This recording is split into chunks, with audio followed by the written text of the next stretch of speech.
Welcome everybody to Pigskin Prognosis. Can't talk tonight. Week 15 of the fantasy football and regular season. Got a damn good show, I would say. It's gonna be interesting. We got our first guest, my brother-in-law Kevin. Go ahead and say hi, Kevin. Hey guys, I like the alliteration with pigskin prognosis. That's tough. Right? It's kind of nice, right? Thank you, AI came up with AI that for one. yeah, thank you for AI for making that. And then you all already know my co-host Zach. Go ahead and Hey say hi, Zach. guys, hello everybody. All right, so we got a good round of information, stuff to talk about, game recaps, etc. on this episode. So sit back, enjoy, and as usual, enjoy the show. Like I've said.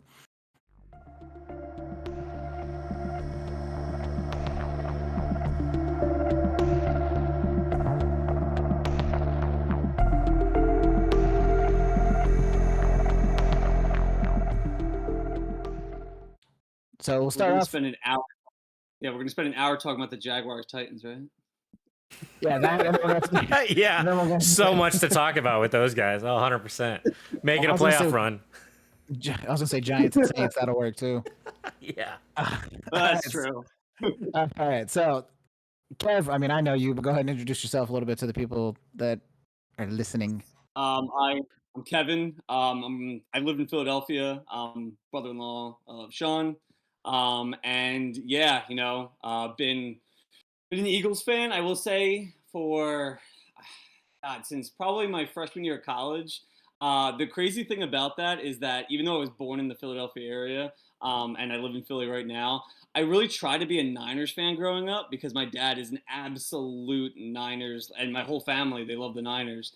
But for some reason, when I was trying to like grow up and I started watching like just all football games, I just found myself pulling for the Eagles, and then it just became more and more. I was like, you know what? I can't deny this anymore. I'm clearly an Eagles fan, but I tried to go along with the rest of my family being Niners fans, but it just petered out. And yeah, definitely diehard Eagles. I always root for them every week. Ugh. All right, so who's your favorite player? Then I'm assuming it's probably going to be an Eagle, and I'm guessing why is it Saquon Barkley? I mean, if you're looking season by season, I mean, how can you not like root for Saquon Barkley? I think I asked my wife for his jersey this Christmas, so I mean, just like every other person in Philadelphia asked for a Saquon Barkley jersey, which probably sold out everywhere. But no, actually, the reason my actually favorite player on this Eagles roster is AJ Brown. Um, it's something about if you know the Eagles' history with wide receivers, we don't get a lot of good wide receivers, and when we did, they usually were only around for like a year. So I throw my full support behind AJ Brown. I'm just happy that the Eagles have an actual like number one receiver because man, I remember the McNabb Kingston days. It was rough. Yeah, I well, mean, yeah. McNabb had Owens, and then that was all good for about a year, and then that petered out real fast. So, Kev, with Philly clinching the playoff spot, they're one of four teams that have clinched the playoff berth.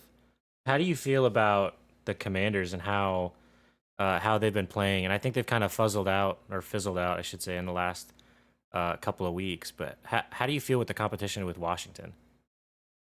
So I'm actually happy that there's a new team besides just I can't say the Giants because the Giants haven't been really relevant for in the division for like 10 years. But with the Cowboys, it was always Eagles, Cowboys, Eagles, Cowboys, Eagles. In fact, you always see like every new year there's a new division winner. So honestly, it brings new breath into the rivalry of like besides just Eagles, Cowboys every year. Now is like Eagles, Commanders, and honestly, I will say Jaden Daniels is definitely like a sure thing. I can see that just watching Commanders games. Don't like the ownership because the owner owns the 76ers and he's run that team into the ground, but that's a basketball topic. But I will say how fast they did their turnaround it does show you that in football you can turn your team around pretty fast if you get right management, good coaching. You pick your QB of the future. You can turn things around pretty fast, and I think the Commanders currently are a testament to that. However, I still think they're not up to the Eagles' standards right now. we'll see what the future holds. But yeah, that's my opinion on that. Yeah, I agree with you. I don't think they're up to the Philly standards, but I want to say I think NFC East is really the only like wild card division every year. Like you said, aside from the Giants, because there's been no like consecutive winner in the division for God, like 15 years or something like that. It Like is it a crazy. I think almost 20 the years, I want to say. Yeah. it's definitely around 20 years. Yeah. And I think maybe it was the Eagles, but back in '04 when they were going to the NFC Championship games. But it's I honestly kind of like it. There's always a competition going on. It's not just like when the Patriots were the one representing the AFC East year in, year yeah. out. It almost starts like I'm like okay, let's just get this. Like I felt like anytime I talked to like a Jets fan or a Bills fan or Dolphins fan, they were just like, oh well, same shit every year. Oh shit, Yeah. can I curse? Sorry, can I Oh curse? yeah, I don't absolutely. know. Oh yeah, Oh, 100%. yeah, we encourage it. Trust me. Zach's gonna end up pissing me off at some point during this podcast, and you'll hear me just start fucking swearing. So you're fine. Yeah. I mean, not that I don't want the Eagles to win it like 10 years in a row, but like, I don't know, it's just getting some competition is always nice and different competition. That's It's true. not just, Prescott and Lamb or, when it was Ezekiel Elliott and against the Eagles. So, Yeah. as you can tell, Cowboys are definitely my least favorite team, which, as any Eagles fan will tell you, is probably par for the course. Yeah. Yeah. So I'll go ahead and ask you a follow-up question, Zach, Kev, before we get into our weekly shenanigans on this. How do you think the Eagles fare as far as potentially getting that first round bye with the Lions doing as well as they are? I think you guys are a game and a half back, I believe. Yeah, it's funny. I will say I was watching that Packers Lions game. I know that wasn't but like I was watching that like avidly because I was like if the Packers beat the Lions, then I believe the Eagles would have had the tiebreaker because the Eagles beat the Packers in the Brazil game. But going back to what you said with the Lions, I saw a tweet, I think it was earlier this week where like some I guess the Lions fan tweeted they're like please Carolina or Atlanta just win. They were like, it's ridiculous that like the Lions player was like, it's ridiculous that we haven't lost a game in like 2 months or 2.5 months, and we haven't made any ground in the division or in the conference. And I'm like, wow, that's actually I didn't even think about it. I'm like, Yeah. yeah, I mean, as the Lions have been just rolling, and I mean like they were putting up 50 burgers on teams, which is something that not a lot of teams were doing. They haven't really made up. They haven't made a lot of ground because the Vikings kept winning, the Eagles keep winning, and it is shocking. So I still think the Lions end up with the 1 seed. Don't get me wrong. I just unless it's just I was just looking at their schedule. I see another maybe one loss, but I don't see two. I really don't see two losses on their schedule, and I think they'd have to win two. They have to lose 2 games, and the Eagles would have to win out because of that. As you said, game and a half. So if I have my stats correct, so I just don't really think the 1 seed is in play for the Eagles. I mean, not that you shouldn't go hard, but I'm hoping for the 1 seed. Don't get me wrong. I just I don't see the Lions losing 2 games of the next 4. Okay, so take the 1 seed out of it for a second, and now you're a 2 seed and you're fighting a playoff or a wild card holder. And right now, if the playoffs started today, the wild card holder would be Washington. How worried are you? Mm-hmm. See, Washington, there is one team in the NFC that I believe, I don't know if they're the wild card or if they're now back in the division lead, that is the scariest wild card team in the world. And they were, to me at least, and they were the team that bounced the Eagles last year. But going back to your question, the Commanders, whenever you have those playoff division games are tough regardless, even if you clearly see that one team probably is better than the other team and with the talent wise coaching the X's and O's standpoint, division games you see them so often, their nuances, you see them all the time, you can pick stuff up, and it feels like those games are always closer than they need to be honest. So Commanders give me some, like, honestly I'd rather face probably the Vikings than the Commanders in my honest opinion. But the one team I definitely don't want to face is the Buccaneers. Man, Todd Bowles knows how to drop a game plan against Jalen Hurts. It is apparent, and even the Panthers head coach came from Todd Bowles' system and drew up another game plan that kind of even Hurts admitted that he was not seeing ghosts, as Sam Darnold said, but he was getting confused on a lot of the defensive schemes. And I just think Todd Bowles throws something new at Hurts every single time. So, but to answer your question, probably would be a wild card. I would not want to face the Commanders, but more than that, I would not want to face the Buccaneers. Okay. Alright. Yeah, and looking at the playoff picture, they are the number 4 seed, so it's probably not going to happen. But I mean, you might have to play them at some point in the playoff to get through to a Super Bowl. So Yeah. At least a good that's- thing if that that's- happened, it would be a home game for Philly at least, which would be helpful. yeah, that's true. Yeah, but it wasn't I forget, was it the Brady era that Tom Brady came in and then beat the Eagles at home when they were the Yep. in was that 21? Yeah. So again, the Buccaneers, I just and again, if anybody remembers, it was 04 or 03 when that NFC Championship game with the Buccaneers where they the Eagles were the better team and Buccaneers won and they went to the Super Bowl and that was the dream team squad that everyone thought was going to win the first Super Bowl in Philadelphia history. So I just don't have a very good opinion. Like me and the Buccaneers, we don't get along very. You got some well. trauma there. You some unpacked trauma from a long time ago. Yeah, join the club, Kevin. Join the club. I'm sick of getting my fucking shit smacked every fucking twice a season by Tampa, so I get it. I will say, I always will say that every time I mention the Panthers is that I was rooting as hard as any Panthers fan in Super Bowl 50 when I was in a house full of Broncos fans and I was the only one rooting for the Panthers. I was like, come on. And he let me down. He let me down. I was the only Panther fan in a whole casino worth of apparent Bronco fans in Northern California, so I get it. It's was not fun rocking a Cam Newton jersey, a fucking Carolina hat, and got heckled the whole way out as I fucking had my head in sadness and shame for the fact that Cam didn't jump on that football. So it's because you weren't wearing a Chuba Hubbard jersey. You're wearing a Cam Newton jersey.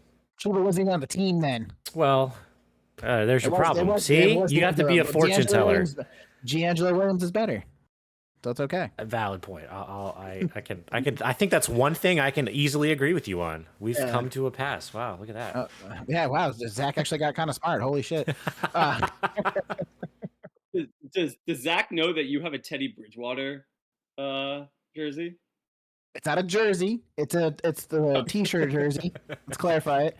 But yes, my sister got it for me a couple of years. Yeah, my sister. Yeah, he was our QB for a year, which, I mean, yeah, those are times we don't talk about. Oh, I miss Teddy. Oh, bring him back.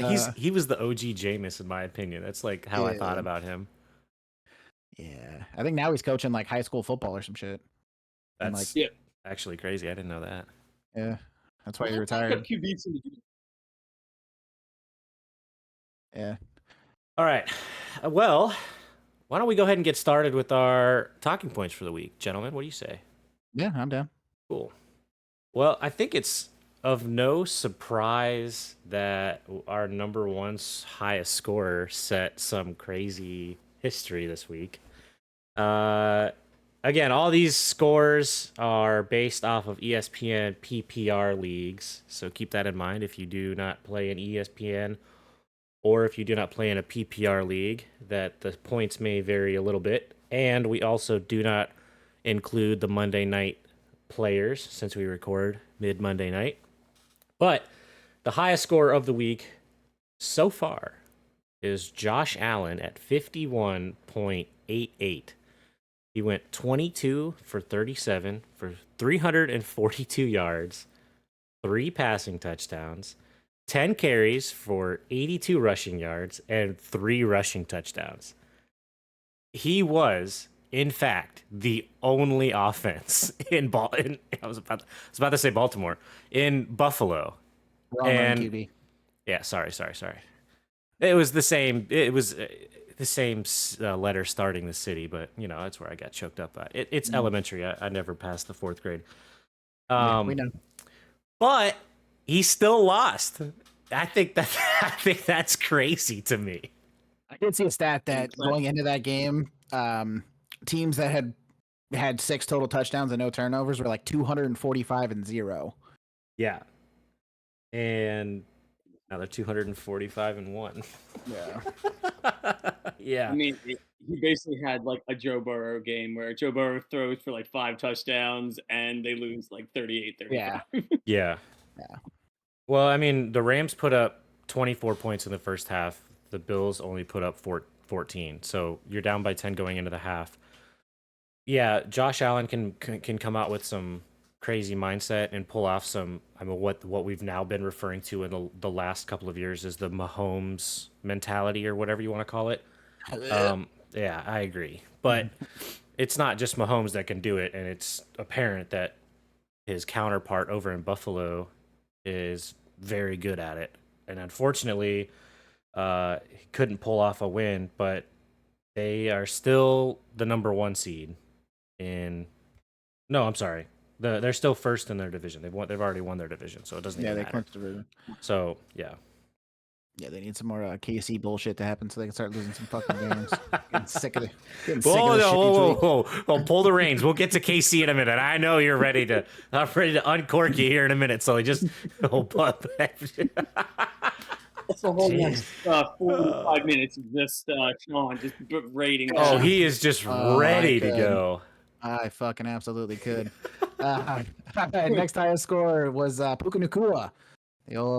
The Rams going against, the Bills. Shocker. Team that puts up 44 points. The receiver gets a shit ton. 41.8 points, 12 receptions, 162 yards, 1 touchdown. He was targeted 14 times. And he ran the ball 5 times for 16 yards and a rushing touchdown. Holy shit. That's pretty much what we got for that. Yeah. He carried me to a win this week. Thank you, Puka Nacua.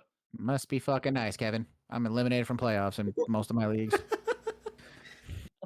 I'm still battling for a win in this week to keep my playoff hopes alive in our league, Sully, and we'll see how it goes. But I can make some adjustments as the league manager to make that happen, so you won't. Anyone that's in my league that's listening to this, I do not adjust points unless it's for Zach. He goes down all the time. That's funny. Kev, you want to read the next highest score? Yes, the next highest score was sitting pleasantly on my bench, Jordan Addison for the Minnesota Vikings. I decided to put DeAndre Swift above Jordan Addison. I was like, Swift's back. He's definitely going to do well. Nope. Jordan Addison goes off with 39.3 points, 8 receptions, 133 yards, 3 TDs. I mean, the Vikings just put on a clinic against the Falcons, and he was targeted 12 times. I mean, it's clear that it's not just Justin Jefferson and ensemble. It's Justin Jefferson. It's 1A and 1B with Jefferson and Addison. I mean, Addison's targets have been increasing, and he's just, you never know when he could just pop up for, as a 30-point, 25, 40. You never know. So yeah, he definitely killed it this week and sitting nicely right on my bench. And this was, if I'm not mistaken, this was Justin Jefferson's first touchdown since week 6 or something like that. Oh yeah, it's been he had a long streak of not scoring for shit. Week for some 7, yeah, week 7. He not only is it his first multi-touchdown game of the year, but it's his first touchdown since week 7. So yeah. It's crazy to sit there and think about, especially coming off last season where that offense obviously ran through Justin Jefferson, and now we're, not that he's having a terrible season or anything, but it's not what it was last year. I kind of compare it to like Sam Laporta from last season. That's a great comparison. I agree with you. And I don't know what the hell happened. I don't know if teams have just figured out that, hey, if we cover Justin Jefferson, we have a better chance to win. And then you have Jordan Addison that comes out and fucking proves everybody wrong. Yeah. Well, Sam Darnold's. Go ahead. No, I'm just thinking with Justin Jefferson, they just refuse to let that, like, they cut off that explosive. Like, whenever Justin Jefferson takes his routes, immediately they pull, I think it's, safety, or they add extra help immediately to wherever he is. Someone's got to be open, right? You got to think, and I think Addison's probably, benefiting from that. I said last year it was Hawkinson that was benefiting from it, and now, now it's definitely Addison, which is. And you didn't have to think too much about Hawkinson at the beginning of the year because he was on the IR, or injured at least. He was on IR, yeah. But I don't think a lot of people accounted for Sam Darnold to come out slinging like he has been. Especially when he was supposed to be the fucking backup. Right. Yeah. They got JJ McCarthy, the star quarterback from Michigan. He's just sitting as the bench guy now. He's also injured. He tore his Oh yeah, meniscus. yeah, that's true. I forgot about the injury part, but still. But I mean, yeah, he was supposed. I mean, he was supposed to be the starter. Darnold's supposed to be the backup, and now, Darnold doesn't have a contract extension or anything at the end of the season, so I'll be interested in seeing if they actually pick him up and re-sign him to either be the backup mentor to JJ McCarthy, or if they say, hey, you're just going to go ahead and keep getting the start since you've done so well. Yeah. Honestly, I feel like it's a blessing. Like, I know you guys are like, oh man, there's like, they drafted like the franchise quarterback in JJ McCarthy, but I think it's a good issue right now. I mean, I honestly think the biggest thing in the NFL is when you draft a college guy, just having them sit honestly for a bit. And right now, this was supposed to be a rebuild year for the Vikings, so having your quarterback in the future sit behind someone that's clearly been an NFL vet for a little while. Honestly, I think Viking fans should probably be very happy with how things turned out. Yeah, have him sit, learn and show that hey, just just because you got written off doesn't mean you can't do anything. I know a bunch of teams written off Sam Darnold over the year, Carolina being one of those teams, and taking your team to second in division, have a chance to take the division, in what could come down to week 18 against the Detroit Lions potentially, depending on how the rest of the season goes. But man, wouldn't that be the miracle after the season that Detroit had last year? Yeah, that would be crazy. But Zach, you want to hit the next one? Yeah. So going out to the West Coast, we have Zach Charbonnet from the Seahawks, right? He's still with the Seahawks, if I'm not mistaken. Yeah, he started this week because Kenneth Walker was out. Yeah, he scored 38.3 points, 22 carries, 134 yards with 2 touchdowns, and 7 receptions for 59 yards. When you get 22 touches in a game and you're averaging, a little bit less than 10 yards a carry, right? No. Yeah. Well, about 4 or 5 yards a carry. You're gonna get some more workload for sure. And 134 yards. Yeah.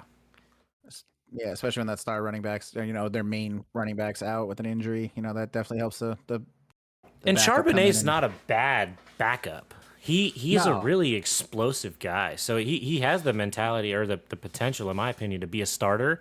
I just don't think with Kenneth Walker on the active roster, he has the take the start away from him kind of potential. So I wonder how he looks at the end of his contract with Seattle, where he goes to maybe get an RB1 contract from somebody else. Yeah, I think it'd be interesting too to see if he can actually handle RB1 workload. Yeah, I mean, this week kind of showed that he could. 22 carries, I don't know. 2 touchdowns and he doesn't strike me as a big receiving running back, but 7 receptions. I don't know how many targets he had, but those are pretty good numbers to be starting consideration, Oh yeah, absolutely. But if you want to go ahead actually haven't looked into the Cardinals run defense. So they pretty stout. I don't I was just curious about that. I don't know. There's been weeks where they look impressive, and then there's weeks where it looks like they've never played football. So we'll go ahead and call them the Jameis Winston of NFL football teams. Yeah. Just fucking up and down. Dude, they're when it comes to betting for me, it's like, man, do I pick Carolina this week or not Carolina? I'm 100% on the Carolina. I'm on the Carolina train. We'll get on that in a minute. But the Cardinals, do I get on the Cardinals this week or do I not? Because they could hit or they couldn't. They started off really well, but they just kind of sank and then they just kind of sat there. So I don't know. I saw that he one of the ones that Kyler Murray's gone, I think like 0-4 since like Warzone 2's come out or some shit, like the new Warzone map. Of course. No way. Of course, dude. No. Oh my God. That's insane. Yeah, because everybody thought it was going to be originally the new Black Ops 6 coming out, and then I think he came out and won like 2 back-to-back games after it released, and then Warzone comes out, and then I don't think they've won a game since. So it was bound to happen. You couldn't put both games out there. It was too much of a temptation, He's couldn't resist it. But that's so funny. Kev, if you want to do the 5th one, I'll stay on the Vikings. As a result of Jordan Addison, going off. Sam Darnold, I know we pointed to that. Also going off at 34.58 points. Just really wrecking havoc with the Falcons. Secondary went 22 for 28 for 347 yards. 5 TDs. He had 4 carries. 7 yards. He's not really the most mobile guy, but man, he's putting it in places that he's showing that this is what people looked at him when he was first coming out of, what was it, USC. But yeah, going back to another point, I just, man, sitting behind, because the college game is so different than the NFL. Sitting behind someone for a little bit, just learning, I just think is the most important thing for these NFL quarterbacks. I mean, it just keeps happening with these guys that aren't good, and then all of a sudden they latch onto a good situation, and boom, they're Oh yeah. It's his time to shine. Yeah, 100%. Yeah, I know. He's got the Brucey mentality from The Longest Show. I knew I shouldn't have had that popcorn. Yeah. It's Brucey's time to shine over here. Yeah. Unfortunately, he's not performing like Brucey though, which is, I say unfortunate. It's actually very fortunate. I'll say that's good for him. Yeah, good for him. It's unfortunate for the Jets fans that drafted him and the Carolina fans that passed him up, and yeah. And I bet you that Cleveland fans right now are looking back at it like, damn, I knew we should have picked Sam Darnold over Baker Mayfield, but I'm not one of those Cleveland fans. I wish. Doing pretty solid too. Yeah, well, we got rid of Baker Mayfield, which is why we're pissed. So, yeah. But that was all the OBJ drama, and yeah. It's okay. I can't hurt you anymore. Yeah, I know. Going to that, how do you feel about the owners? Because wasn't that like an owner? Like from all I've read, that was like the owner calling the GM, be like, "You're doing this. We're getting Watson." Yeah. So it kind of worked like that. I think they were expecting to get him for a cheap deal after the scandal came out, because it was right after the scandal hit, where he had like 20 some girls that were like, he's a predator and whatever. And man, Cleveland is just not good with keeping a quarterback. I think Baker's had the longest tenure in Cleveland history within the last like 2 decades as a quarterback. And he was there for 3 years. So, well, 4 if you count the year he sat on the bench for the first half of the year. And that was when like the darkest Cleveland time, where they went and they hadn't won in fucking like a year and a half. They had the 0-16 season, and then they started the next season off terribly, and then they came in against the Jets in a primetime game when they had Tyrod Taylor as their quarterback.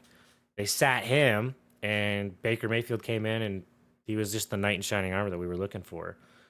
But when it came to Watson, I think the mentality was to try to get him cheap, which they did not, because they signed him for a massive deal.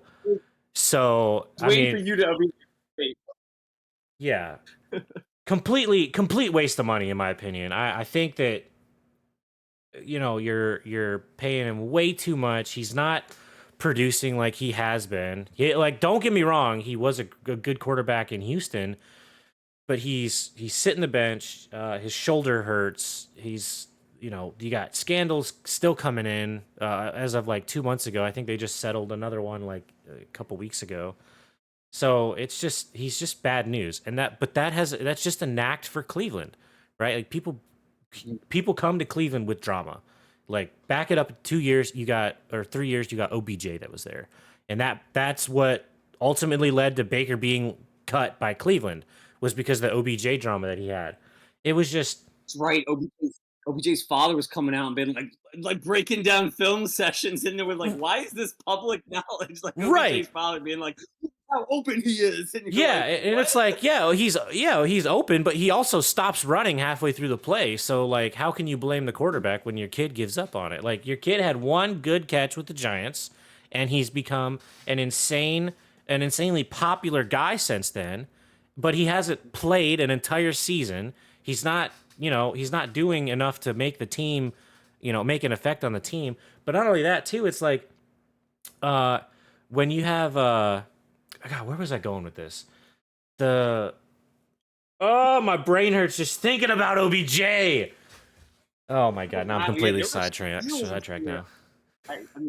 It sounds like I don't want to like sidetrack the conversation, but man, it sounds like you got some things you need to like get off your chest with OBJ. Oh my, so much, man. So yeah, that guy just bugs me so much just thinking about it. But I miss Baker. I'm glad he went to Carolina. So Sully and I have a little bit of a common right there, even though he was only there for a little while. Nice. But yeah. Overall, I'm glad that we have Jameis Winston. because Jameis Winston is a decent quarterback. He also My throws a man, lot of interceptions, but a week ago, you were so up and down on him. I thought you wanted him off the team, and then you It wanted him on the well, team. it And depends on how he's performing. Okay, look, oh Jesus, I just want a playoff run again. That's all I want. hold your breath there, bud. I, yeah, Mr. 30 for 30, James Winston, man. yeah, that's what I was just about to say too. Yeah, but Yeah. oh All man, right.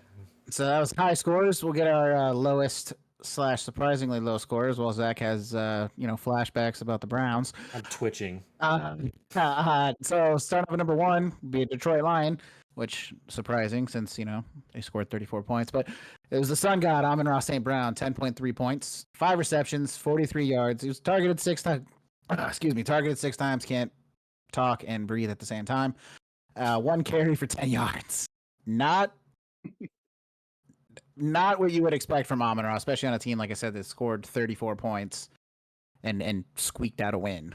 Yeah, But not bad stats overall for an average wide receiver for a wide receiver 3 or a flex position. But if somebody who's more than likely sitting in your wide receiver 1 position, that's something that you do not want to see in a game. You drafted, probably in the first round, if not early second round. Yeah, 100%. And that's just something that Tim Patrick. Yeah. Tim Patrick was taking all his targets, all his touches. Yeah. Yeah, well, yeah, that dude hasn't scored a touchdown in fucking 3 years, and then all of a sudden comes out with fucking multiple touchdowns. Are you fucking kidding me? I know, because I have Amon-Ra, so I was paying attention to that game, and I was like, oh, he threw a touch. Wait, Tim Patrick, not Amon-Ra. What the fuck? And Amon-Ra is still I guess I don't want to say still because the rankings aren't officially updated yet at the end of week 14, but in week 14, he's the number 2 ranked wide receiver in ESPN leagues. So damn, there's that. Yeah. So when you see him pump out a 10.3, point game, it's kind of disappointing. But if you look at his history over the last 3 weeks, including this week, it's been 10.3. You go back to week 13, it was 12.3, and then week 12 was 12.2. So he's kind of been on the lower end of the production. No touchdowns. He hasn't had a touchdown since week 11 when he had 2. And then from week 3 to week 11, he had a string of at least 1 touchdown in every game. So he's on a skid right now, I'll call it. But for everybody who's worried about him, with producing 12 points, 10 points a game, his average over the last 3 games is, that 12-ish, high 11 range. I wouldn't be worried about him. That's still good production out of a wide receiver, just not a wide receiver 1. If you've got other wide receivers in your lineup, put him on a flex spot, but keep him in. Do not bench him. No. Yeah, you absolutely can't bench him. Unbenchable. I agree. Yeah. I'll talk about this next one because I had him on my bench, or I had him in my starting tight end slot, and he did nothing for me this week. Well, I don't want to say nothing, but it's okay. He can't hurt you. I know. The Taylor Swift Black Magic might be able to, though. Yeah, well, speaking of that, was Travis Kelce. 9.5 points for the big old Kelce boy. 5 receptions out of 6 targets for 45 yards. No touchdowns. And if you take out the 5 receptions for a non-PPR league, you're looking at 4.5 points. That is no bueno because, 45 yards is not enough. And for the combo, the dynamic duo, whatever you want to call it over in KC, tight end, quarterback, they have the most. I think they are the quarterback receiver, the highest quarterback receiver combo that has the most touchdowns in the NFL history, if I'm not mistaken, or they're close to it, or they're like a top 5 ranked or something like that. That does sound pretty accurate. They're up there. They're up there. I mean, but you're talking about the likes of like Drew Brees and whoever the fucking receiver was in New Orleans forever. And then you got Peyton Manning and Marvin Harrison that were crazy, and then you got Tom Brady and Gronk. Like you're bringing up some pretty good company in that. So it's unlike him to not. I think he's been going through a skid too, if I'm not mistaken. His points has not been the best. The crazy thing about that game Yeah, the crazy thing about that game was that Travis Kelsey actually led the team in receiving yards for the Chiefs. Like I think in 45 yards, Patrick Mahomes only had like 200 or Yeah, 210 I, passing. I think you're Like right. yeah, Um, it was like yeah, team it was high receiving yards. You're right. yeah, it's been definitely weird with the Chiefs this season, and even Chiefs fans I think have been like, wow, it's unlike them for like they're coming with these close games, and I think even Chiefs fans are like, when does the magic run out? Unless the magic never does run out. God, at this point, man, the magic is never gonna run out, dude. This game, I don't want to get Sully all fired up just yet. I know he's gonna love talking about it, but after watching this game, We'll just tease it's him. never gonna end. We'll just keep teasing him that throughout the Yeah. process. All we're doing is just fucking getting me all fired up for it. So Oh, but yeah, but Travis Kelsey only has 2 touchdowns this entire season. That's what I'm thinking about. Is just the fact that he's been producing. He had a string of three games where he was over 20 points in a fantasy league. But I mean, other than those 3 games, his average has been in the low 10s, maybe around the 12-point mark. So not what you're expecting from him, at least. no, not at all. So All right, we're done talking about the Chiefs, at least until we get into it and get me all pissed off. Next lowest scorer / surprising scorer was Marvin Harrison Jr. on the Cardinals. I don't really know what the hell happened. This dude started off so hot. I don't know if it's just the Arizona offense fizzled out too, and that obviously affected his performance. I know he was injured for a game or two, but he came in with 8.9 points, 4 receptions, targeted 8 times. Not a good look, missing half your catches, and 49 yards. Still had more yards than Travis Kelsey, he but still did. That's true. and Amon-Ra. So I don't know, man. I mean, you scored 18 points. You would think one of those would go to who I would say is your number 1 wide receiver. Yeah, it's obviously he Yeah, playing playing against worse that, but the playing Seattle worse with defense Kyler has been Murray. decent in my opinion. Seattle's defense has been. I mean, watching against the Jets and an up and down Cardinals this year, I think Seattle. I mean, they are the number 3 seed right now. So I mean, they're playing pretty solid ball out there.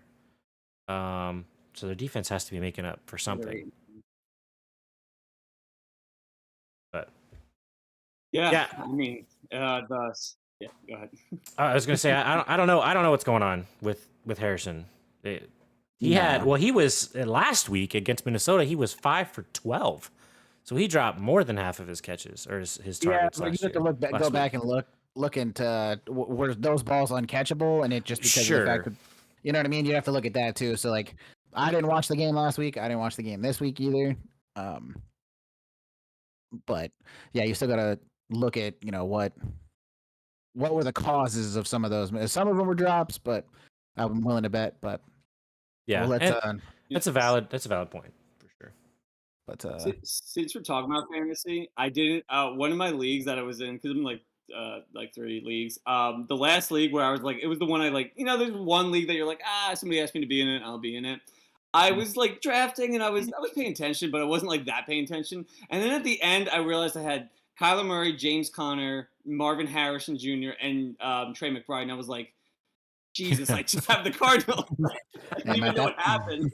At that point, you might as well just go ahead and just keep drafting the rest of the team. Yeah. I know. Yeah. Hey, at least you're only going to hit with bad. bye weeks one time. That's only going to affect you that 1 week. Yeah, that's what's happening to the person I played this week. And even though I didn't do well, they had like all Ravens, and I was just like, oh well, Nice. worked out for me.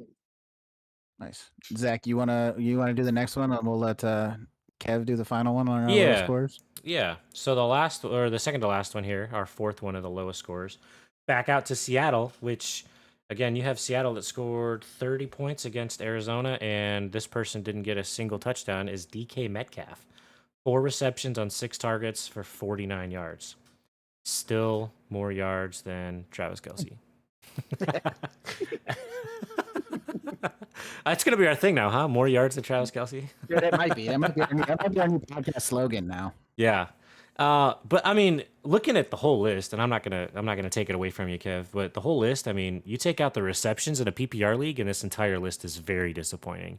Especially because you're expecting a lot more yardage out of all five of these people. So, but yeah, go ahead, Kev. Give us the lowdown on the last one. God, I figured you guys were gonna have me do this one because he's my favorite player, and as I mentioned, like, oh man, a stud wide receiver, I love it. Yes, AJ Brown ended up with who was I know who I was in my wife's league. She had AJ Brown, and she loves AJ Brown as well. He had 8.3 points for had 4 receptions, 43 yards, and a great post game conference. I don't know if anybody caught that, where they were like, you guys won, but what went wrong? He was like passing game. And I was just like, yeah, it sucks because I mean, when your quarterback only throws for 108 yards, that usually means your receivers didn't get the ball much. In fact, he led the team in receiving yards. So I mean, you could also put Devonta Smith as but the issue is he had his touchdown, but he only had 37 yards. And I know that Batman duo of AJ Brown, Devonta Smith, they've both been mentioning, hey, this passing game has been it's been rough. And honestly, kind of side with AJ Brown and Devonta Smith here. You definitely need to improve this passing game. It's been what happened to the explosive 30-yard, 40-yard bombs to Brown and to Smith. It's just, man, it's lacking. It's lacking some explosion. Well, I mean, why throw for 30 yards when you can just rush for 100 yards with Saquon, man? I mean, he's got like massive breakout plays this year. I do agree with you. I do think if you do get the passing game going, Philly could be unstoppable. But yeah. And I honestly feel like this is going into it. I honestly feel like if people paying attention, I mean, look at Hurts last year, turnover central. I mean, that was a big thing, fumble, interception, and he was doing it at the beginning of this year. And then during the bye week in like week 5, he cut that out. But as a result, you actually went to the antithesis of that, which is you're cutting out explosive plays because you're afraid to pull the trigger. I mean, I almost feel like OBJ's dad, where you like circle the AJ Brown's open here, Devontae Smith is open here, but like he's just failing to pull the trigger. Like you can see these guys are open, but I think a lot of teams have realized Hurts is hesitant to throw across the middle of the field. And if you block the sidelines, he doesn't really like to go in the middle of the field for those deep throws. So yeah, it's been something that the Eagles had to do. But yeah, for AJ Brown to score that low of points, 8.3 points, you got to hope for the playoffs coming soon that Kellen Moore and Jalen Hurts and just the whole passing game gets in a room and figures this thing out. I hope they do, honestly, because again, I know I've been crapping on Hurts, but like I do like Hurts. I just missed the explosion from 2022, and he was like, man. When we're in I remember the AJ Brown Titans game when he had like 3 touchdowns, and they were triple covering him, and they still were throwing touchdowns to him. Yeah, I can't believe he only 8.3 points. That hurts, especially when I was wearing his shirt. Man had a lockdown corner on him in J.C. Horn. That's why he only got 8.3 points. He should be lucky he was allowed to catch 4 balls in that game. Didn't J.C. Horn get injured in like the second quarter? Okay, so you guys had a backup on AJ Brown and still only had 4 receptions. I wonder if that says more about AJ Brown or Jalen Hurts, or I'm just saying. I think it might have been a combination, but yeah, he got shut down. But the issue is Barkley still went off for 124 yards. Carolina has one of the worst rushing defenses in the NFL. We could go out and rush for 157 yards against them. I mean, Kenny Gainwell had that 20-yard, I think maybe his career or his season high of 21-yard rush, and I was like, "Whoa, Kenny Gainwell for the 21-yard rush!" Exactly. All right. If y'all listeners couldn't tell, we brought on the Philly guest right after Philly played Sean's favorite team, Carolina, which was just impeccable timing in the season. Yeah, it's not like it was planned or anything. Not at all. Pretty sure I told Kevin while we were in Mexico to have today open so that we could do this. So It's funny because I thought it was December 6th we were doing that, and I was looking up like, oh, this is what my predictions for the game's gonna be. And I was like, oh wait, no, it's Monday. My bad. Mm-hmm. Yep. And my predictions were dead wrong. Yeah. Good. I picked Carolina at a +12 in the spread, so just saying, and they covered that one. They did, more than I was expecting. Speaking of bets, that'd be a good segue to roll in for your. We're gonna start. I think we gotta name this segment like Zach's shitty bets of the week or something. Zach's terrible bets of the week. All right, if you like losing money, listen up. I've got 5 picks for you this week. A 5-pick parlay. $10 will win you $261. So if you like losing money, listen up. All right, my picks for the week. Washington at a -7.5 spread over New Orleans. I like that because Derek Carr is out for the rest of the season, potentially with I think they confirmed it as a broken non-throwing hand on a weird fall from last week. So -112 bet on that spread. So Washington has to win by 8 to cash out. KC -4 over Cleveland. Are you kidding me? 4 points? That's it? Come on. Carolina was Philly was favored 12 points over Carolina. And you're telling me that KC is only favored by 4 over Cleveland? So, yeah, no thanks. We're going to take KC on that one. So if they win by 5, you're cashing out, which I think that's going to happen.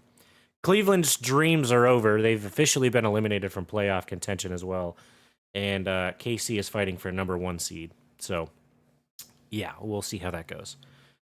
All right, third bet that I like, again, Sully's team, Carolina, 1-point favorite over Dallas, which now, if you look at the matchup on paper, yeah, okay, Carolina doesn't look that good, but when you look at the last couple of weeks about how Carolina has been performing compared to how Dallas has been performing, and we'll see how they look tonight when Dallas plays Cincinnati. I like the chances of Carolina winning by 2. So that's a -1 or -110 bet on that one. The fourth line is Denver -3.5 over Indianapolis. I don't know if you've picked up on this, but I'm kind of going for a favorites trend right now. So 4 out of my 5 picks are favorites. Denver 3.5 over Indianapolis. Watching Denver play against Cleveland really showed me that what we talked about them earlier this year in a couple of podcasts, and Bo Nix just came alive. He let the dog out, he let that inner dog out, and I think that the Broncos have a solid receiving core, and their quarterback is starting to come alive under Sean Payton. He knows how to coach a good quarterback. I mean, look at his time in New Orleans when he had Drew Brees. So Denver wins by 4. You're getting a payout there. And the last bet is Tampa Bay +2.5 over the Chargers. The Chargers did lose by, was it 2 points in the KC's doink this week, which we'll talk about in a second. They were up by 1 before that crazy KC magic came through again and again and again. No, not KC magic. Easy, Sean. It's Taylor Swift black magic. Whatever.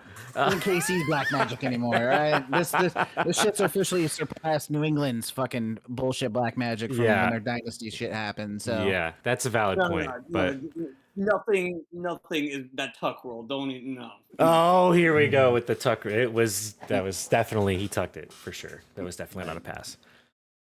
All right. So yes, you take all 5 of those picks and you put $10 down. Odds are +25.11, which means $10 will win you $261.16. So if you have $10 to lose, rewind this and pick all those 5 picks that I did, and let me know how you did. I already put the bet down, and if you lose, then just let you know I'll lose too. So, yeah. that's that new segment is now officially called Zach Shitty Bets of the Week. I'm not a betting man, but you know what? My first bet ever, I may just do that exact bet, and we'll see how it goes. Yeah. We'll see. Don't bet your life savings on it, for the love of God, please. You're an adult. put $1 down or some shit, or like me when I'm down to my last 13 cents, put a nickel or something down on it.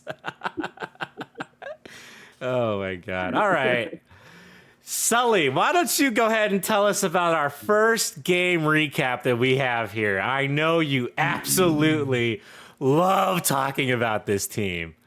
All right. Let it. Yeah, fucking. All right. If you guys can't quite tell, it's the fucking Kansas City Chiefs game. I literally wrote in our script that I'm done talking about the fucking Chiefs and their bullshit Taylor Swift magic. You're not out that easy. I gotta let you talk about it. That's how pretty much how we're gonna start this whole conversation off. I don't understand how the Chiefs can play like shit that whole game. I mean, granted, there was a couple blatant calls that Kansas City should have had called on them for holding and stuff that just apparently if you play the Chiefs, holding doesn't exist in the NFL at that point if you're them. But to fucking win off of what should have been a fucking missed field goal on the game winning kick, like oh my God, it fucking pisses me off. It infuriates me. The way this is going, dude, I'm literally at a fucking loss for words with this shit. Yeah. So I watched it live, and it was like, man, I think the Chargers are actually going to do this because they got the ball back. There was like 5 minutes left in the fourth, and I was like, okay, if KC scores, that means that Los Angeles is definitely going to have enough time to come back and score again. But they kind of like just kept going. It was wild. Like the Chargers had a great stop, then KC did some magic, and then the Chargers had a good stop, and then KC got a couple back-to-back runs or whatever, and it was insane to watch them move down. And then by the time they were at like the 50-yard line or the 45-yard line on the Chargers side of the field, and they had like 3.5 minutes left, I was like, it's over. They're 10 yards from field goal range. There's enough time on the clock for them to just keep running the ball. And if all they need to do is get like 2 more first downs, and they can burn out the clock. And that is exactly what happened. They were running the ball, letting the clock tick down. I liked Harbaugh's bold move of trying to stop the clock before the 2-minute timeout. Just trying to kill that time and try to get the ball back, but it just unfortunately did not work. And his defense could not stop the run game. They knew it was coming, but yeah, they couldn't do it. So, and then when the kick happened, man, I thought he missed it. As soon as it left his foot, I was like, he missed it. This is it. This is it. And then when I heard it hit the upright, I was like, oh my God, he missed it. This is it. And then I watched the ball float behind the other upright, and I was like, you have got to be shitting me right now. Mm-hmm. You didn't see the Taylor Swift like sparkles as it hit the upright and then cat careened into the actual field. Yeah, that was insane to watch that happen. And I was like, there's no way. This is crazy. I don't know when it's going to end. I think I mentioned it to you earlier where I'm like, talking to Kansas City fans, they're honestly like miserable right now because like they're like, this isn't like, I know they're winning, but I feel like they felt like the Eagles of last year where like we were winning by like 1 point, 2 point in disgusting, ugly, lucky ways. And we're like, this has got to end. This is going to end. And then eventually, once we were like, you know what, a win's a win, then they actually started. And I'm like, I'm waiting for the same thing to happen in Kansas City, but it just seemed luckier, I guess, maybe. I don't know. That magic that Sean was talking about, that T-Swift magic, maybe they got that and the Eagles didn't last year.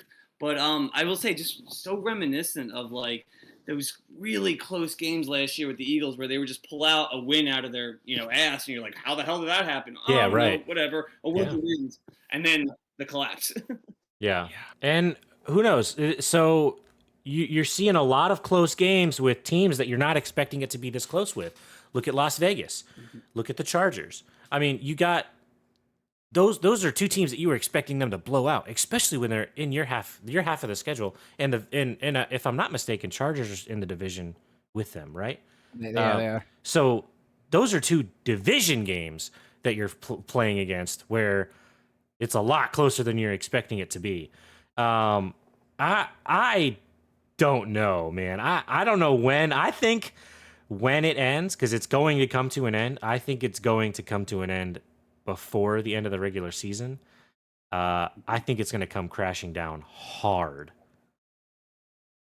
Let's hope. That's usually what happens with right. these things. Yeah, right. Let's hope. Like all of a sudden, it just unlocks one thing, and then it's just a free fall. And I know I probably sound like a KC hater. It's just this is not me hating on KC. Like I really usually don't really care about KC. They're AFC. I'm just like whatever. I mean they did beat us in the Super Bowl, so that sucked. But like usually I'm just like Andy Reid, former Eagle, whatever. I'll root for him, and if like theoretically, if they're not facing the Eagles and stuff, they're not one of the teams like I dislike. But where's I going with it? I from an Eagles fan, I can see what happened last year, and I'm just like, I'm telling you, like if you're a KC fan, just keep praying on that magic, because if it comes down, it's going to come down hard. Yeah, I'm looking back at the KC schedule, and I mean, sure, I just counted off the last 2 weeks. They won both games by 2 points against the Chargers and the Raiders.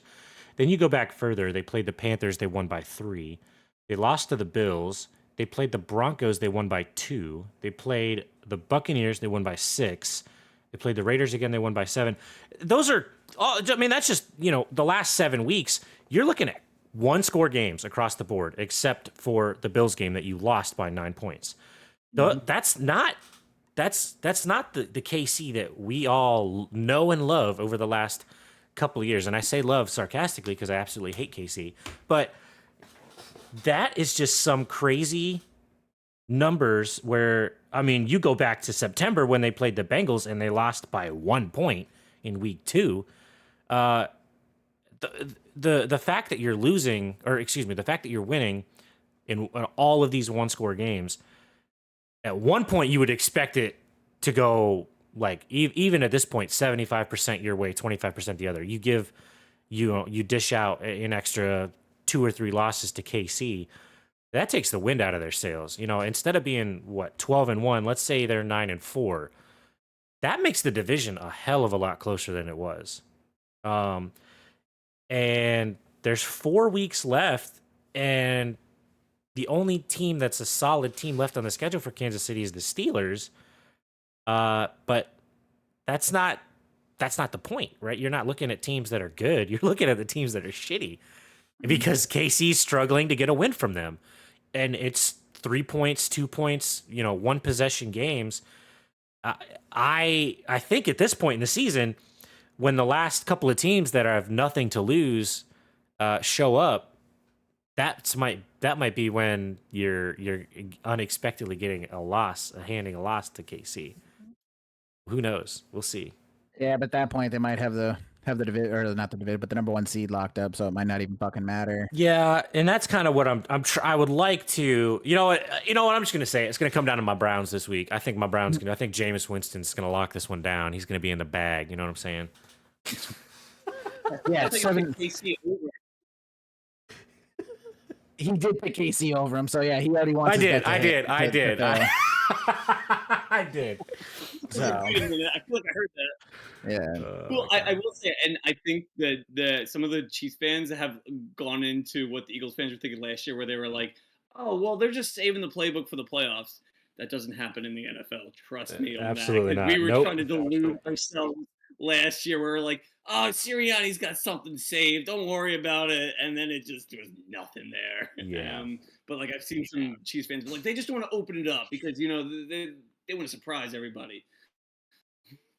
I mean, Kansas City might be in a position though where they have to keep playing all their players though to try to get that experience, especially their wide receivers and stuff, and not lose what little bit of, I would call it momentum, but I would say referee help. So I guess it really doesn't matter at the end of the day.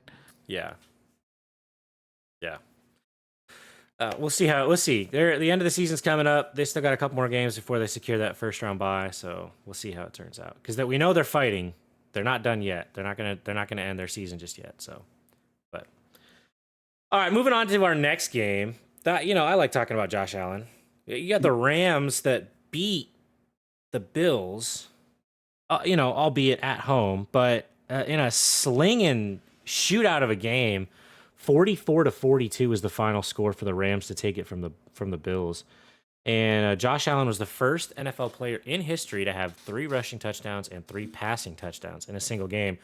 And then just last week, he set another record where he was the first quarterback to have a rushing, receiving, and passing touchdown in the same game. So he's making some magic happen, even though he's losing in a couple of these games. He's only 10-3 on the year, but he's putting up that. This is a team that I'm confident is going to perform well in the playoffs.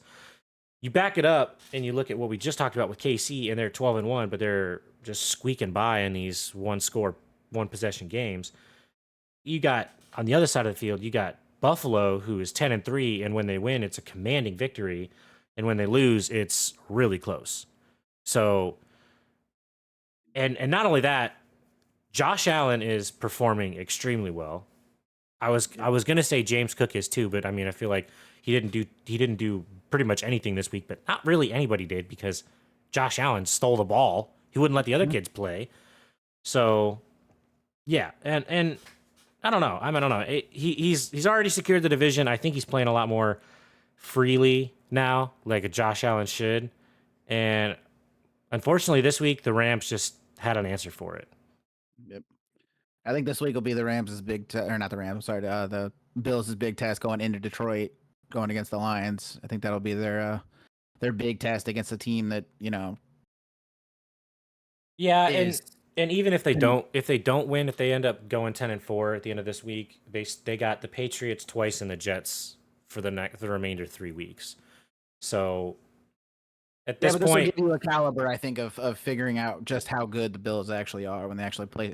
Go against a team that can match them. I mean, granted, the Rams did it, but match them. Blow for blow, essentially. I mean, score-wise. I do agree with you. I think that this is a decent, because I mean, you look back, they beat the Chiefs earlier in the season, but they lost to the Ravens 35-10 back in week 4. So I agree with you. I think it is going to be kind of a testament to see how they've been performing with a decent team over the last, because we haven't really seen a good matchup in about 4 weeks from them. So, yeah.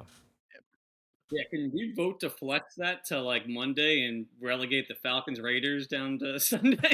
Yeah, right. If I could vote, I'm going to vote for that because, I mean, that's just a pure Bills Lions next week is just going to be just an amazing game, honestly. Like, I feel like, it kind of like how people are like, oh, Eagles Ravens, you have Henry and Barkley, is a possible Super Bowl like preview. This is the same thing, like Lions Bills. This could be a possible Super Bowl preview, and it's a pure good football game. That's just it's going to be a testament of like 2 of the top 5, top even 3 teams in the NFL. And I mean, as much as I am rooting for Saquon Barkley for MVP, Josh Allen just literally stole, as you said, a ball hog. He was just like, nope, this is my game. Yeah. I'm going to try to, do it all. And I think he definitely cemented himself as the clear favorite also in MVP. Like he's breaking records that like just haven't been touched or, he's placing himself as the, like him, Mahomes, it's like those two just back and forth of like best QB, honestly. Yeah. Josh Allen might be the first person to ever lose a game and solidify an MVP run at the same time. Yeah. Yeah. That's weird. You're right. I didn't even think about that.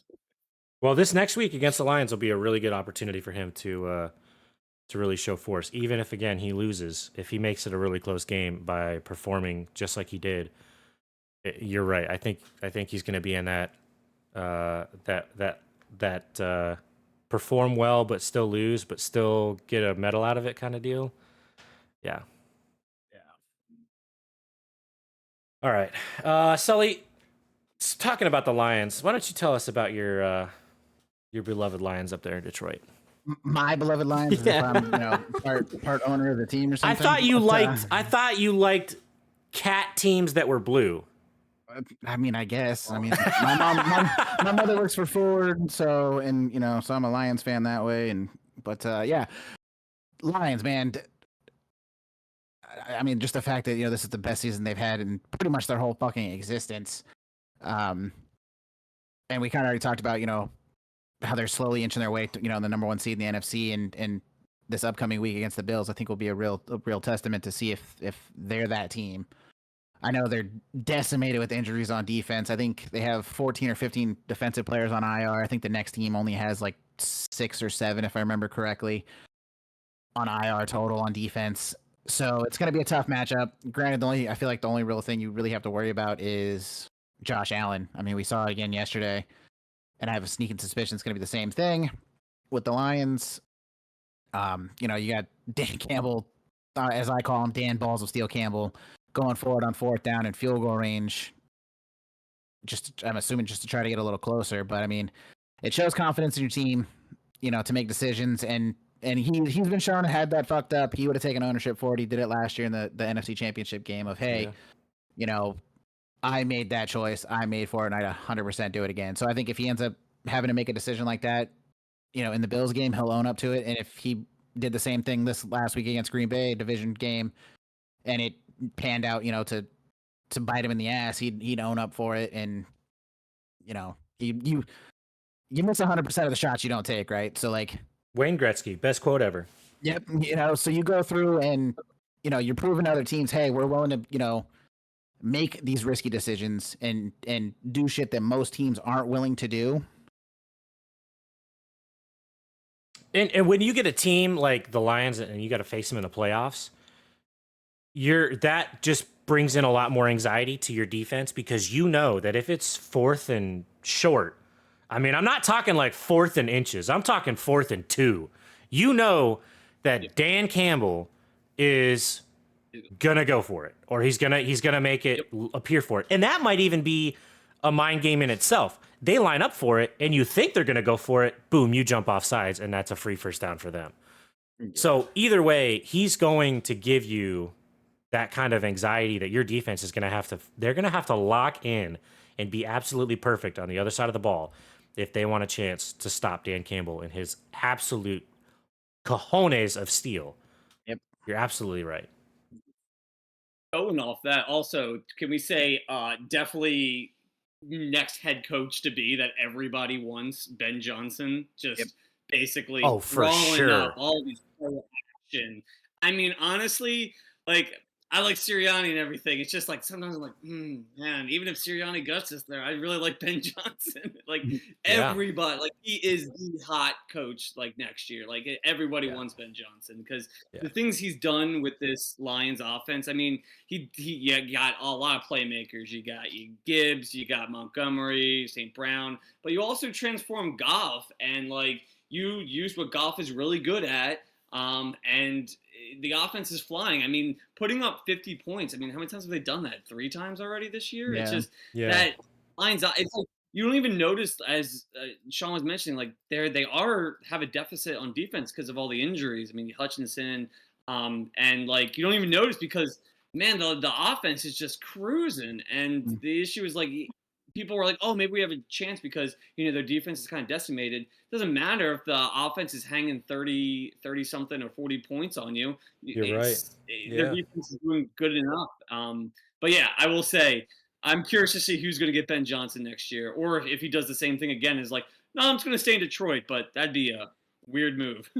Yeah, I could say. I mean, he did it last year. He was prime candidate too for a head coaching job, and said, "No, I'm okay. I'm going to stay in Detroit. I think we got something special." And I mean, hell, if they win a Super Bowl, I can maybe see him being like, "Okay, I'll move on to a head coaching job." But if Detroit, unfortunately ends up happening what happened like last season, losing the NFC Championship game, or not being able to fulfill that destiny of winning the Super Bowl like everyone thinks is going to happen, I could see him being like, all right, I want to come back one more time, especially with Hutch is back, Malcolm Rodriguez is back, and a bunch of the key defensive players actually do come back and hopefully stay healthy next season and push that to prove. Because I at this point, I think Johnson's main goal is to go through and be like, look, I am the best offensive coordinator at the moment, and I proved it with Detroit. Granted, like you said earlier, Kev, they have weapons, but does any of that really matter at the end of the day if you end up losing the NFC Championship game?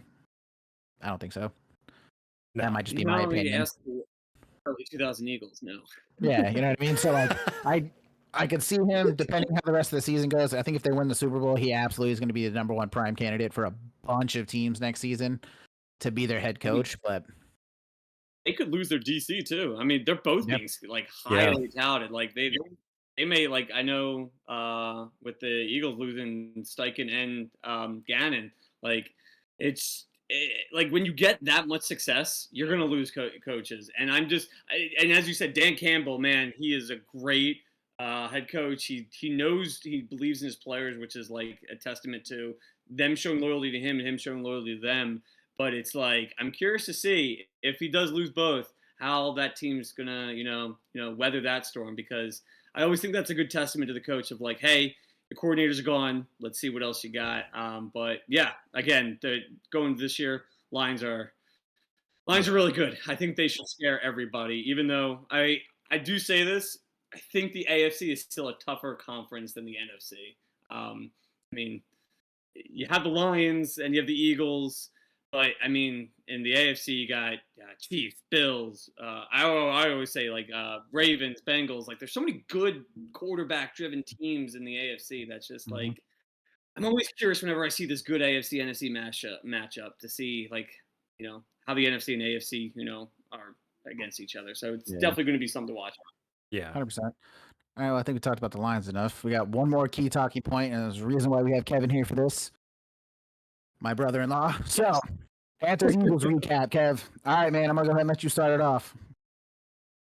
Yeah, so Panthers Eagles recap. I mean, you go into this game if after the Eagles won their game last week, the first thing they said was that we're not taking this team for granted, and you shouldn't, because the Panthers have been coming off some really good games. You saw the Chiefs, and they've been really keeping good teams close. And honestly, Bryce Young looks, I will say, it's night and day. He looks like a completely different quarterback, and something that, like, this is the Alabama the Bryce Young that, honestly, I expected to see in the NFL.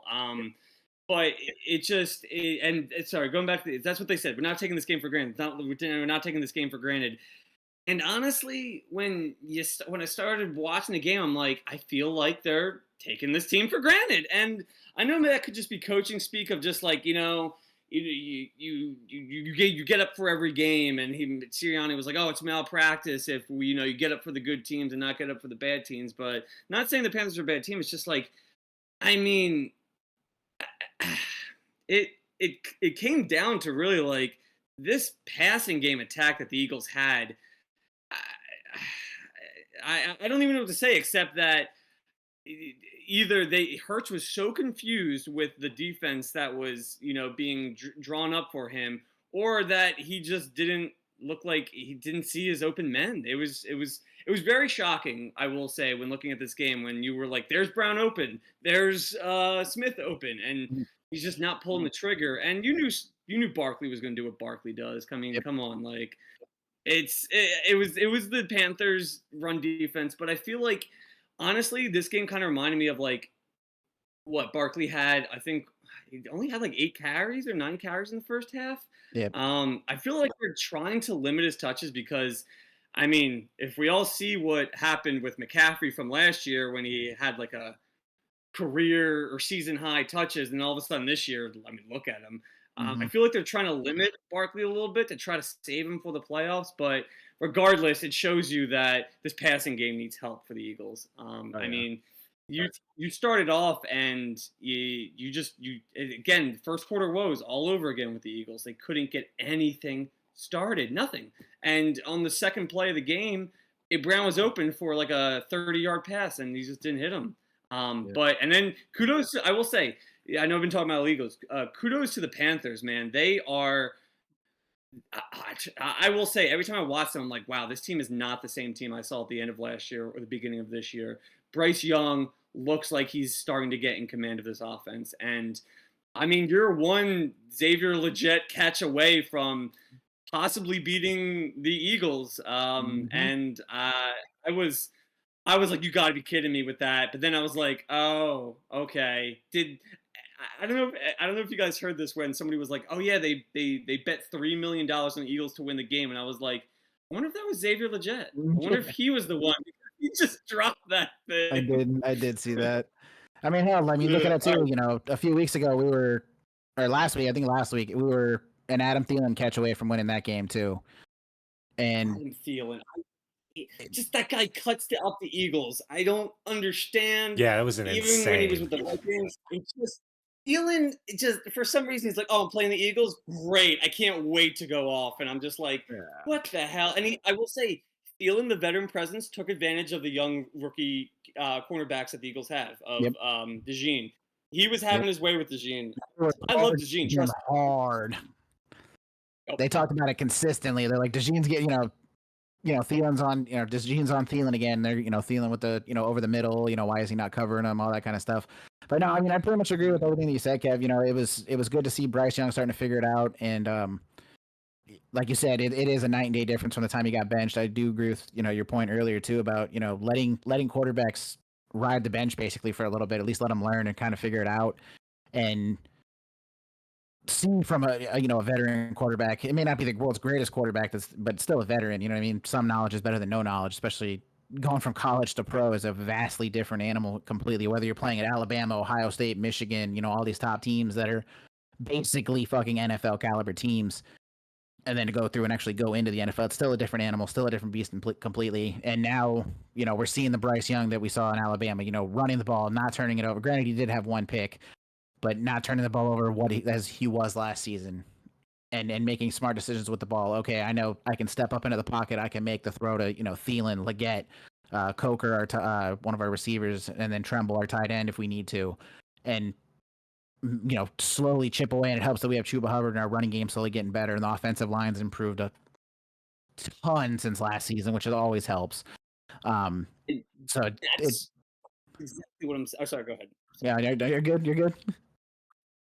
I mean, that's honestly what I think. Like, I just when teams are like, "Oh, we just need a quarterback. We just need a quarterback." I'm like, look at the line, man. You got to look at your line. You can't throw a rookie quarterback just behind a godforsaken line sometimes, and that's like infuriates me because you can almost see sometimes that you're like, this quarterback's doomed. Like, I don't know about you with Zach Wilson at the Jets. I'm like, this guy, even before he took a snap at the Jets, I'm like, this guy's doomed. Like, the Jets O-line was god-awful, and he had no time in the pocket. And he showed in BYU, when he has no time in the pocket, he's going to be garbage. But it's just, as you said, the Panthers' offensive line, I'm like, I consistently think, starting in the trenches, building out, man. Just before you get your quarterback, I know it's a quarterback-driven league, and I get that. But, like, I feel like even sometimes, even the great quarterbacks, you just need at least a couple seconds in the pocket to get the routes going a little bit, Yep. But yeah, no, I think that was a pretty good recap. I think from the both of us, though. Unless you got anything else to add there, Kev. I mean, when that Jonathan Brooks thing was weird, did you see that? Yeah, he tore his ACL. He's out for the season. It was the same knee that he tore in college too. 13 months ago. So yeah, third game in the NFL, tears his ACL again. Nah. But and I think the only other point I had was that I think I go back to what you're saying with like, I mean, having someone sit for a little bit. I mean, let's be honest, Hurts was not drafted to play as soon as he did. Hurts was Howie's move of like, I'm going to draft this guy and we're going to work on him for like a year, 2 years, maybe even 3 years, just like the Packers did with Love. But like the issue is Carson Wentz, no one saw him going as much downhill as he did. And then, you had to throw Hurts into it, but at least he had like 10 games of riding the bench just to learn. Yeah. I think that's huge, and I really do wish the Panthers had done that with Young last year. I was like, I don't know who Young's backup was last year. I can't remember, but if they could have just sat Young, just weather the storm with a bad quarterback, just even for a bit, just to get the NFL, like, because you're learning a new playbook, you're learning the NFL offense, you're learning an NFL defense, which is different college. It's just like, oh man, I know you used the number 1 overall pick on him, but like, you're just setting him up for failure. I just feel like sometimes. Who was your backup last year? It was who? I think it was. Wasn't it Dalton still? Yeah. Yeah, I think it was still Dalton. Yeah. Yeah. Yeah. But no, it was a good game. I did not want it to be that close, and it was. And my wife could say I was she could not be around me, as she said, whenever I watch the Eagles, because I live and die with every play, just probably like you do with the Panthers. Yep. Absolutely. Zach, you got anything to add to this? I know that last segment was kind of more for me and Kev more than it was anything, but No. Y'all had your little man moment there with your team. I like it. There's not much to talk about my team, so we're officially eliminated from playoff contention, and the Eagles are rolling right now, and the Panthers still have a chance. I don't know how big the chance is, but there's still hope. hey, We'll man, see. I'll take the option. But They're yeah, not eliminated. no, we're not. We need to win out, and we need everyone else in our division to lose out. But You know what? I'm pulling for you guys. I will say yeah, I'm pulling for it. small ass chance, but hey. Yeah, at this point, I am too, man. All right. Well, if we got nothing else, I think this is actually a pretty good episode. I enjoyed having you on the podcast, Kev. I do appreciate the fact that you came on your brother-in-law's podcast before your wife's podcast. So Oh, I never get invited onto hers. I guess I don't know. She says that she's the history person. I will say I really appreciate you having me on. You guys are awesome, and I just honestly I know I could do this for hours just talk football. So I just hopefully I didn't talk too much. No, you're good. man. Perfect. I gotta go to dinner, otherwise we'd keep it going. But yeah, maybe we'll have you back here closer to the end of the playoff time frame, just to see your thoughts on what happens with the Eagles. So I'll keep you in the loop. You can see my meltdown if they do. Well, no, I'm not going to get eliminated. I'll have a screaming, crying moment in my household probably. Yeah, awesome. I'll have Teniger record it for us. But Zach, it's been fun. It's been a pleasure as usual. Kev, As thanks always. again for coming on the podcast. I do appreciate it, man. And Yeah, letting thank you, us Kev. take up almost an hour and a half, 2 hours of your time. But as always, thank you everybody. Like, comment, subscribe. Yeah. Zach, I'll go ahead and let you take us out then. Yeah, appreciate everybody. Thanks again, Kev, for coming by. Sully, it's been a pleasure, like you said, as always. Appreciate y'all's time. Thank y'all for checking out the podcast. This is the Pigskin Prognosis. We're live on Tuesdays on YouTube and Spotify. Feel free to give us a like or sub or comment and tell us how we're doing, how you made out on your bets, how much money you lost listening to me. And as always, we'll see y'all next Tuesday. You guys have a great day. Good luck. Later. Later.